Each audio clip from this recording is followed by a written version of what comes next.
औद्योगिक विकास के मंत्री श्री सतीश महाना जी, राज्य मंत्री श्री धर्मवीर प्रजापति जी,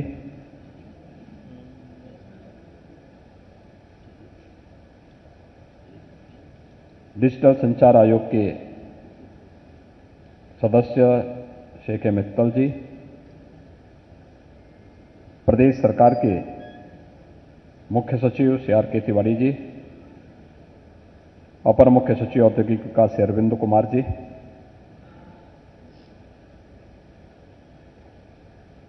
विशाख के निदेशक श्री टीपी सिंह जी, औद्योगिक संस्थानों से जुड़े हुए सभी महानुभाव, हरियाणा, पंजाब, दिल्ली, जम्मू कश्मीर, लद्दाख, चंडीगढ़, हिमाचल प्रदेश एवं उत्तराखंड एवं केंद्र शासित प्रदेशों से उपस्थित सभी प्रतिभागीगण, उपस्थित भाइयों बहनों, मैं आप सबका प्रदेश की राजधानी लखनऊ में हृदय से स्वागत करता हूं। हम सब जानते हैं कि अक्टूबर माह में देश के यशस्वी प्रधानमंत्री श्री नरेंद्र मोदी जी ने देश के अंदर इंफ्रास्ट्रक्चर डेवलपमेंट से जुड़े हुए प्रोजेक्ट को एक नई गति देने के लिए गतिशक्ति, पीएम गतिशक्ति को लॉन्च किया था और आज PM Gatishakti national master plan for multi modal connectivity के इस अभियान के साथ देश के अंदर अलग अलग जोन में उसको एक गति देने के लिए इस प्रकार के कॉन्फ्रेंसेस के माध्यम से इस कार्यक्रम को आगे बढ़ाया जा रहा है। राज्य स्तर पर गतिशक्ति पोर्टल लॉन्च किए जाने के लिए प्रदेश सरकार द्वारा विभिन्न एजेंसियों को डाटा एकत्र करते हुए उसे अद्यतन किए जाने के संबंध में प्रेरित किया जा रहा है और प्रदेश में प्रथम चरण में 16 विभाग और एजेंसियों को परियोजनाओं का एकीकरण भी किया जा रहा है। द्वितीय चरण में राज्य सरकार के 11 विभाग और एजेंसियों को गतिशक्ति पोर्टल पर एकीकृत किए जाने हेतु चिन्हित भी किया गया है। राज्य सरकार द्वारा Bhaskaracharya national institute for space applications, NGO informatics तथा रिमोट सेंसिंग एप्लीकेशन सेंटर से समन्वय कर एपीआई लिंक पर वर्तमान में उपलब्ध डाटाबेस को गतिशक्ति पोर्टल पर तेजी से लिंक किया जा रहा है। हमारी सरकार ने 2017 में आने के बाद प्रदेश के अंदर न केवल कानून व्यवस्था की स्थिति को बेहतर बनाया है, बल्कि अलग अलग सेक्टर में निवेश की इन संभावनाओं को आगे बढ़ाने के लिए अपनी सेक्टोरियल पॉलिसीज भी प्रदेश के अंदर लागू की, जिसके बेहतर परिणाम आए।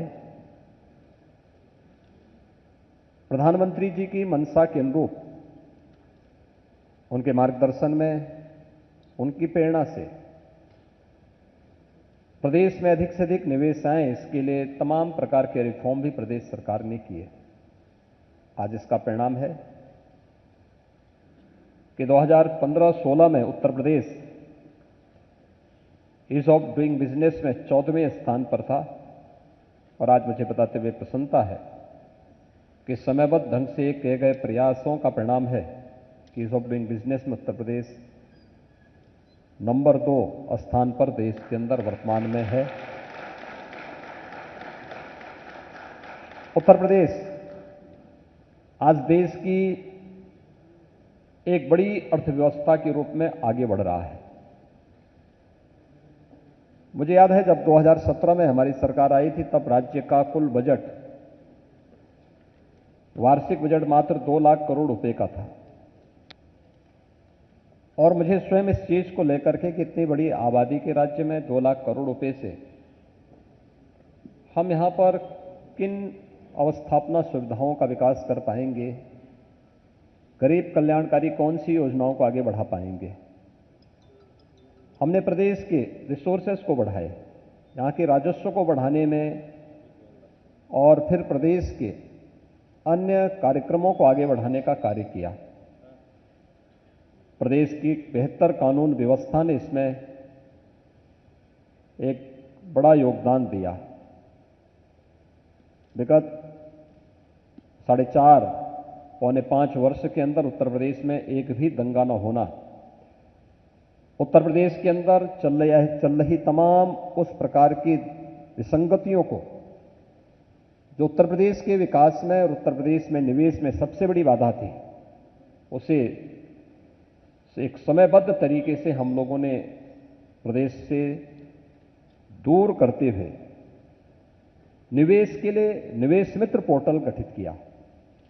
आज देश के निवेश के लिए सिंगल विंडो प्लेटफॉर्म का यह देश का एक महत्वपूर्ण प्लेटफॉर्म तो बना ही है, जिसके माध्यम से हम लगभग 340 सेवाएं प्रदान कर रहे हैं। और मुझे बताते हुए प्रसन्नता है कि हमने एक वर्ष के अंदर ही, सरकार गठन होने के एक वर्ष के अंदर ही अपना पहला इन्वेस्टर समिट किया था, जिसमें हमें लगभग 5 लाख करोड़ रुपए के निवेश के प्रस्ताव प्राप्त हुए और इसमें से 3 लाख करोड़ रुपए से अधिक के निवेश प्रस्ताव आज उत्तर प्रदेश के अंदर जमीनी धरातल पर उतरते हुए दिखाई दिए हैं। या तो उनमें प्रोडक्शन प्रारंभ हो चुका है या उन पर तेजी के साथ निवेश प्रदेश के अंदर वर्तमान में भी चल रहा है। हमने कोरोना, इस वैश्विक महामारी कोरोना के दौरान भी प्रदेश के अंदर किसी भी प्रकार के इंफ्रास्ट्रक्चर डेवलपमेंट के या कंस्ट्रक्शन के वर्क को हमने बाधित नहीं होने दिया। हमने वहां पे हेल्प डेस्क बनवाए, हमने वहां पर कोविड केयर सेंटर भी स्थापित किए। किसी भी औद्योगिक संस्थान को हम लोगों ने कोरोना कालखंड में भी बंद नहीं होने दिया। हाँ, सावधानियां जरूर बरती। वहां पे कोविड हेल्प डेस्क बने, वहां पे कोविड केयर सेंटर भी बने। कुछ वे संस्थान और कुछ राज्य सरकार उनको मदद करेगी और दोनों ने मिलकर के बेहतर परिणाम दिए, जिससे यहां पर जीवन और जीविका, प्रधानमंत्री जी की भावनाओं के अनुरूप जीवन और जीविका को बचाने में हमें बेहतर मदद मिली। उत्तर प्रदेश, ये वही उत्तर प्रदेश है जो 2017 के पहले देश के विकास में बाधक माना जाता था। ये वही उत्तर प्रदेश है जो 2017 के पहले गरीब कल्याणकारी योजनाओं में सबसे पीछे माना जाता था। लेकिन आज देश के अंदर चलने वाली केंद्र और राज्य सरकार की इन सभी योजनाओं में उत्तर प्रदेश अग्रणी भूमिका के साथ कार्य कर रहा है। चाहे वह जितनी भी ऐसी योजनाएं हैं, उन सभी योजनाओं को एक क्रमबद्ध तरीके से हम लोगों ने आगे बढ़ाया और विगत 5 वर्ष के अंदर प्रदेश के अंदर इंफ्रास्ट्रक्चर डेवलपमेंट ने भी एक नई गति पकड़ी है। गति और शक्ति एक दूसरे के प्रतीक हैं। अगर शक्ति है तो स्वाभाविक रूप से गति भी होगी, और गति है तो वह अपने आप इस बात को साबित करता है कि इसके पीछे शक्ति जरूर होगी। तो स्वाभाविक रूप से पीएम गति शक्ति इंफ्रास्ट्रक्चर डेवलपमेंट को एक समयबद्ध तरीके से आगे बढ़ाने का एक बेहतरीन माध्यम है, एक बेहतरीन प्लेटफॉर्म हम सब के लिए स्थापित करने जा रहा है। क्योंकि अक्सर होता क्या था, खासतौर पर राज्यों में ये देखने को मिलता था, इंफ्रास्ट्रक्चर डेवलपमेंट का कोई स्कीम बनी तो उसकी जो स्पीड होती थी वह कछुए और कभी कभी केंचुए की चाल से रेंगते हुए चलता था। स्वाभाविक रूप से उसके साथ जुड़ी हुई एजेंसियां और उसके साथ जो एक कॉकस जुड़ जाता था, वह उसकी स्पीड को न केवल बाधित करता था बल्कि उसके माध्यम से एक सामान्य नागरिक के जीवन को भी बाधित करता था, पूरी व्यवस्था को बाधित करता था। लेकिन अब इंफ्रास्ट्रक्चर से जुड़े हुए कोई भी प्रोजेक्ट बाधित नहीं होंगे और उसके कुछ उदाहरण उत्तर प्रदेश ने प्रस्तुत किए। अभी हाल ही में हम लोगों ने पूर्वांचल एक्सप्रेसवे राष्ट्र को समर्पित किया है। 340 किलोमीटर लंबा यह एक्सप्रेसवे लगभग 20 महीने के कोरोना कालखंड के दौरान इस एक्सप्रेसवे को बनाने में हमने सफलता प्राप्त की और प्रधानमंत्री जी के कर कमलों से हम लोगों ने इस एक्सप्रेसवे को राष्ट्र को समर्पित भी करवाया। यह उत्तर प्रदेश के पूर्वी अंचल को, जो आर्थिक रूप से कमजोर माना जाता था, उस क्षेत्र में वहां की अर्थव्यवस्था को एक नई गति देने में इसकी बहुत बड़ी भूमिका होने वाली है। क्योंकि एक्सप्रेसवे केवल आवागमन का माध्यम नहीं है, बल्कि इसमें 7 स्थानों पर औद्योगिक क्लस्टर विकसित करने के लिए भी सरकार ने एक व्यापक कार्य योजना को आगे बढ़ाया है और उत्तर प्रदेश की इकोनॉमी को आगे बढ़ाने में इस प्रकार के इंफ्रास्ट्रक्चर एक बड़ी भूमिका का निर्वहन कर सकते हैं। उत्तर प्रदेश सरकार दूसरे एक्सप्रेसवे को दिसंबर तक पूरा करने जा रही है, जो हमारी बुंदेलखंड क्षेत्र को, जो औद्योगिक जो आर्थिक दृष्टि से प्रदेश का दूसरा सबसे पिछड़ा क्षेत्र माना जाता था बुंदेलखंड के सभी जनपदों को कवर करते हुए यह आगरा लखनऊ एक्सप्रेसवे को चित्रकूट के साथ जोड़ता है और दिसंबर तक हम इस एक्सप्रेसवे को भी पूरा करने जा रहे हैं। गोरखपुर लिंक एक्सप्रेसवे पर युद्ध स्तर पर कार्य चल रहा है। मेरठ दिल्ली 12 लेन का एक्सप्रेसवे आवागमन के लिए खुल चुका है। आज आप देखते होंगे, दिल्ली से आप मेरठ आना चाहते हैं, 3 साल 4 साल पहले अगर कोई जाता था उसको 3 से 4 घंटे लगते थे। आज आप जाइए दिल्ली से मेरठ, 45 मिनट के अंदर आप दिल्ली से चल करके मेरठ के अंदर आप अपने गंतव्य तक पहुंच सकते हैं।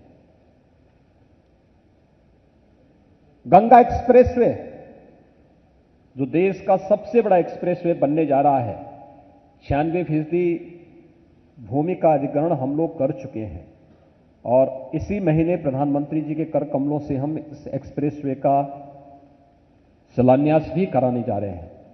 बलिया लिंक एक्सप्रेसवे, आप स्पीड देख सकते हैं, 1947 से लेकर 2017 तक उत्तर प्रदेश में 1.5 एक्सप्रेसवे बने थे, कुल 1.5 एक्सप्रेसवे, और 2017 से 21 के बीच में हम वर्तमान में 6 एक्सप्रेसवे पे कार्य कर रहे हैं, जिनमें से एक कंप्लीट हो चुका है, एक अगले माह पूरा होने जा रहा है, एक को हम 2022 के मध्य तक पूरा कर लेंगे और शेष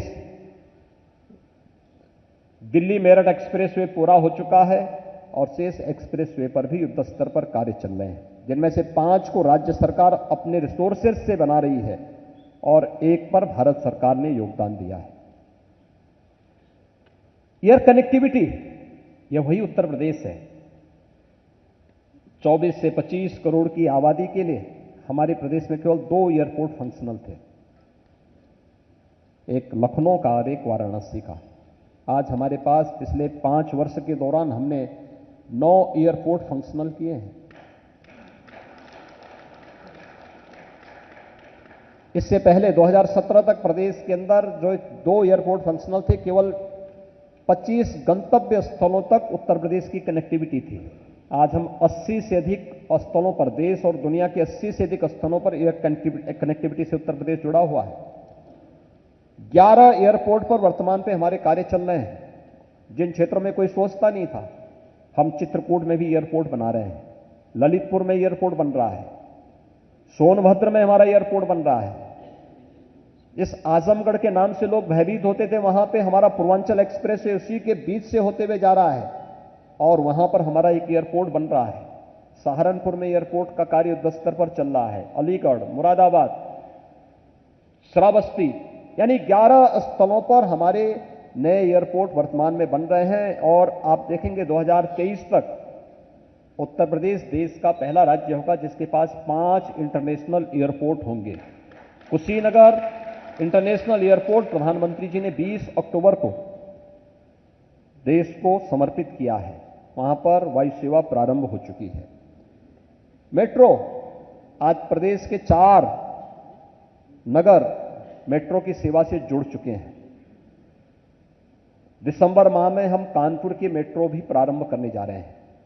आगरा में मेट्रो का कार्य युद्ध स्तर पर चल रहा है। गोरखपुर में मेट्रो के लिए पीआईबी ने अपनी सहमति दे दी है। और अब हम इस पर तेजी के साथ आगे कार्य बढ़ाने जा रहे हैं। प्रदेश के अंदर देश का पहला वाटरवे नंबर 1 वाराणसी से हल्दिया के बीच में प्रारंभ हो चुका है और अन्य तमाम ये कार्यक्रम जो प्रदेश के अंदर होने हैं। आज उत्तर प्रदेश 2017 के पहले यही उत्तर प्रदेश था जिसके बारे में ये मान्यता थी कि अगर कहीं से भी जाना हो, अगर कहीं पे आपको सड़कों पर गड्ढे दिखाई दें और सायंकाल सूर्य अस्त के बाद कहीं से अंधेरा दिखाई दे तो मान लो उत्तर प्रदेश की सीमा आ चुकी है। आज उत्तर प्रदेश की इंटर स्टेट कनेक्टिविटी 4 लेन के साथ जुड़ चुकी है, चाहे वो नेपाल के साथ जुड़ी हुई सीमा हो। जितने भी हमारे मार्ग नेपाल से जुड़ते हैं हमने 4 लेन की कनेक्टिविटी दी है। बिहार, झारखंड, छत्तीसगढ़, मध्य प्रदेश, राजस्थान, हरियाणा, उत्तराखंड, इन सब के साथ जुड़ी हुई हमारी सभी सीमाएं 4 लेन की कनेक्टिविटी के साथ जुड़ चुकी हैं। प्रदेश के हर जनपद मुख्यालय को 4 लेन के साथ जोड़ा गया है। प्रदेश के हर तहसील मुख्यालय को और विकासखंड मुख्यालय को 2 लेन की कनेक्टिविटी दी गई है। विद्युत की आपूर्ति हम ग्रामीण क्षेत्र में भी 16 से 18 घंटे की विद्युत की आपूर्ति कर रहे हैं और इस माह से हम प्रयास कर रहे हैं कि प्रदेश के अंदर गांव हो या शहर, सभी जगह 24 घंटे की विद्युत की आपूर्ति हम प्रदेश के अंदर अनवरत करेंगे और यह उत्तर प्रदेश आज इस प्रक्रिया को पूरे युद्ध स्तर पर उतारने का कार्य कर रहा है।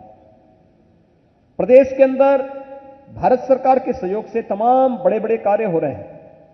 उत्तर प्रदेश के अंदर अगर हम देखते हैं तो eastern and western dedicated freight corridor है, इन दोनों का जो मिलन है उत्तर प्रदेश के ही दादरी के बोड़ाकी में, ये दोनों प्रदेश के अंदर मिलते हैं। लॉजिस्टिक हब बनाने की एक बड़ी कार्य योजना को लेकर के भारत सरकार के सहयोग से हम वहां पे आगे बढ़ रहे हैं। प्रदेश के अंदर चाहे वह मल्टी मॉडल लॉजिस्टिक हब हो या मल्टी मॉडल ट्रांसपोर्ट हब के निर्माण की इस कार्रवाई को तेजी के साथ आगे बढ़ाने का कार्य किया जा रहा है। फ्रेट विलेज के रूप में वाराणसी में प्रधानमंत्री जी ने 2018 में ही इसे राष्ट्र को समर्पित किया है। जेवर एयरपोर्ट, आप सोच सकते हैं सरकार की मंशा अगर साफ होती है तो बड़ी से बड़ी चुनौती को भी बहुत सहजता के साथ उसका समाधान निकाला जा सकता है। अभी प्रधानमंत्री जी ने विगत दिनों नोएडा इंटरनेशनल एयरपोर्ट जेवर में उसका शिलान्यास किया है। यह एयरपोर्ट जब बनेगा तो एशिया का सबसे बड़ा एयरपोर्ट होगा और यह एयरपोर्ट हम वहां पे बना रहे हैं जहां पे आज से 7-8 वर्ष पहले भट्टा पारसोल की घटना घटित हुई थी, जहां किसान मारे गए थे, जहां पर तमाम बड़े बड़े विवाद हुए थे। महीनों तक मीडिया की सुर्खियों में क्षेत्र बना हुआ था, आवागमन बाधित था। वहां पर हम लोग अपने देश का सबसे बड़ा एयरपोर्ट बना रहे हैं और आप आश्चर्य करेंगे, कोई आंदोलन नहीं, एक भी किसान असंतुष्ट नहीं और मुआवजा भी उन किसानों को 4 गुना नहीं दिया गया। ग्रामीण क्षेत्र है, दुगने मुआवजे में उन्होंने सभी ने अपनी लैंड को मुख्यमंत्री आवास पर आकर के समर्पित किया, रजिस्ट्री किया है। 3300 एकड़ लैंड उन्होंने पहले चरण में दे दी और 5000 एकड़ लैंड को अभी वे हमें समर्पित करने वाले हैं। संवाद की एक बहुत बड़ी ताकत होती है। शासन और प्रशासन संवेदनशील तरीके से अगर जनता के साथ संवाद बनाती है तो बड़ी से बड़ी समस्या का समाधान हो सकता है। जेवर एयरपोर्ट ने गंगा एक्सप्रेस वे जो मेरठ को प्रयागराज से जोड़ने के लिए प्रदेश के अंदर बनाया जा रहा है, इसको या पूर्वांचल एक्सप्रेस वे को बनाते समय हम लोगों ने इस अनुभव को बहुत नजदीक से महसूस किया है। एक जनता के साथ संवाद हो और तकनीक का बेहतर उपयोग अगर हम कर लें तो स्वाभाविक रूप से भ्रष्टाचार मुक्त व्यवस्था में संवेदनशील प्रशासन उस बड़ी से बड़ी चुनौती को बड़ी सहजता के साथ अपने साथ जोड़ने में सहायक हो सकता है। और उत्तर प्रदेश के अंदर चल रहे इंफ्रास्ट्रक्चर से जुड़े हुए ये सभी कार्य इस ओर हम सब का ध्यान आकर्षित भी करते हैं कि इन कार्यक्रमों को हम इस रूप में आगे बढ़ाने का कार्य कर सकते हैं। प्रदेश के अंदर अन्य तमाम बड़े ऐसे कार्य चल रहे हैं जिन कार्यक्रमों के माध्यम से उत्तर प्रदेश तेजी के साथ यह अभियान आगे बढ़ा सकता है। अमृत मिशन के अंतर्गत या फिर स्मार्ट सिटी मिशन के अंतर्गत ही अगर आप देखेंगे देश के अंदर 100 स्मार्ट सिटीज में 10 उत्तर प्रदेश की हैं। लेकिन हमारे जो म्युनिसिपल कॉरपोरेशन थे वह 17 थे, तो शेष 7 को उत्तर प्रदेश शासन अपने स्तर पर स्मार्ट सिटी मिशन के साथ जोड़ करके उनमें वही हम लोगों ने मॉडल उसको लागू किया है जो स्मार्ट सिटी मिशन का है, और उन पर उत्तर प्रदेश सरकार अपने स्तर पर कार्य कर रही है। और यही कारण है कि हम लोगों ने कन्वर्जेंस का सहारा भी लिया और इसलिए भारत सरकार के स्मार्ट सिटी मिशन में उत्तर प्रदेश को एक सर्वश्रेष्ठ राज्य के रूप में भी चयन किया गया। हमारे 60 शहर अमृत योजना से आच्छादित हैं और इस पर तेजी के साथ वर्तमान में कार्य प्रदेश के अंदर चल रहा है। डिफेंस कॉरिडोर के 6 नोड जो प्रदेश के अंदर प्रधानमंत्री जी ने चिन्हित किए थे उनमें लखनऊ, कानपुर, अलीगढ़, आगरा, झांसी और चित्रकूट, इन सभी नोड पर हम लोगों के पास पर्याप्त लैंड बैंक है। अलीगढ़ में 12,000 करोड़ रुपए के निवेश के कार्यक्रमों को प्रधानमंत्री जी के कमलों से प्रारंभ भी किया जा चुका है। अभी झांसी में 19 नवंबर को प्रधानमंत्री जी का आगमन हुआ था। झांसी नोड में भारत डायनेमिक्स लिमिटेड के एक यूनिट का शिलान्यास प्रधानमंत्री जी के करकमलों से संपन्न हुआ। देश की ब्रह्मोस नेक्स्ट जनरेशन की मिसाइल के निर्माण की कार्रवाई लखनऊ के लिए यहां पर 200 एकड़ लैंड हम लोगों ने पहले ही इस मिशन के लिए उपलब्ध करवा दी है और इस पर युद्ध स्तर पर कार्य चल रहा है। हमारे पास अन्य तमाम प्रकार के इंफ्रास्ट्रक्चर हैं। हेल्थ इंफ्रास्ट्रक्चर में आप देखेंगे ये उत्तर प्रदेश 1947 से 2017 के बीच में केवल 12 मेडिकल कॉलेज बना पाए थे और 2017 से लेकर के अब तक हम लोग 33 मेडिकल कॉलेज वर्तमान में बना रहे हैं, जिनमें से 17 मेडिकल कॉलेज हम लोग विगत वर्षों में प्रारंभ कर चुके हैं और शेष मेडिकल कॉलेजेस पर हमारे युद्ध स्तर पर कार्य वर्तमान में चल रहे हैं। यानी वर्तमान में हम 75 में से हमारे 59 ऐसे जनपद हैं जहां पर एक न एक मेडिकल कॉलेज है। जो 16 जनपद बचे हैं उन 16 जनपदों के लिए हम लोगों ने अब पीपीपी मोड पर एक नई स्कीम निकाली है। प्रधानमंत्री स्वास्थ्य सुरक्षा योजना की ही तर्ज पर राज्य सरकार वहां पर निवेश की उन तमाम संभावनाओं को भी आगे बढ़ा रही है, जिससे हर जनपद में अपना एक मेडिकल कॉलेज हो और विशेषज्ञ स्वास्थ्य की सुविधाएं हम लोग वहां पर उपलब्ध करवा सकें। प्रदेश में इस दौरान 2 एम्स भी बनकर के तैयार हुए हैं। गोरखपुर एम्स अभी परसों 7 दिसंबर को प्रधानमंत्री जी के द्वारा उसे राष्ट्र को समर्पित किया जाएगा। प्रदेश के अंदर ऐसी तमाम अन्य योजनाओं को हम लोगों ने तेजी के साथ आगे बढ़ाने का कार्य किया है और आज उत्तर प्रदेश इस दिशा में तेजी के साथ न केवल डिफेंस कॉरिडोर के क्षेत्र में बल्कि हेल्थ इंफ्रास्ट्रक्चर को भी आगे बढ़ाने में हमें काफी बड़ी मदद इसके माध्यम से प्राप्त हुई है। राज्य सरकार ने, मैं इस अवसर पर आप सबको ये बताना चाहूंगा कि हम लोगों ने इन्वेस्ट इंडिया की तर्ज पर इन्वेस्ट यूपी, जो हमारी निवेशकों की सुविधा और उनको हर प्रकार की सहायता उपलब्ध कराने के लिए एक समर्पित संस्था के रूप में गठित किया है और इन्वेस्ट यूपी ने तेजी के साथ अपना कार्य प्रारंभ किया है। अंतर विभागीय समन्वय की दृष्टि से भी पीएम गतिशक्ति एक महत्वपूर्ण प्लेटफॉर्म साबित होगा, इसमें कोई संदेह नहीं होना चाहिए। और हम लोगों ने अंतर विभागीय समन्वय के माध्यम से हमारा जो सिंगल विंडो प्लेटफॉर्म से जुड़ा हुआ निवेश मित्र पोर्टल है, उसके कार्य की स्पीड को और उसके कार्य की गति को भी हम लोगों ने बहुत नजदीक से महसूस किया है। और मुझे विश्वास है कि पीएम गति शक्ति इंफ्रास्ट्रक्चर से जुड़े हुए इन सभी कार्यक्रमों को आगे बढ़ाने में मददगार साबित होगा।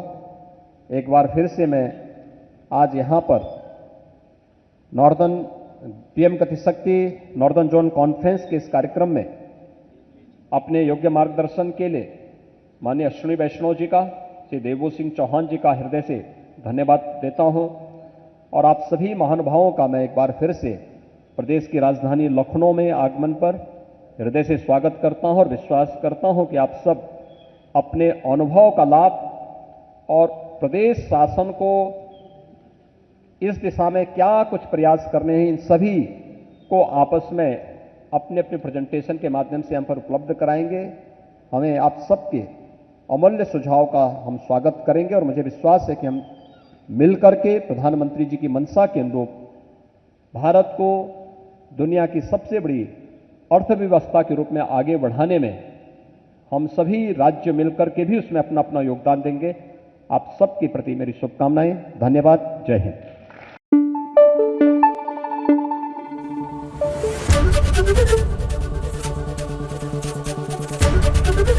एबीपी न्यूज आपको रखे आगे।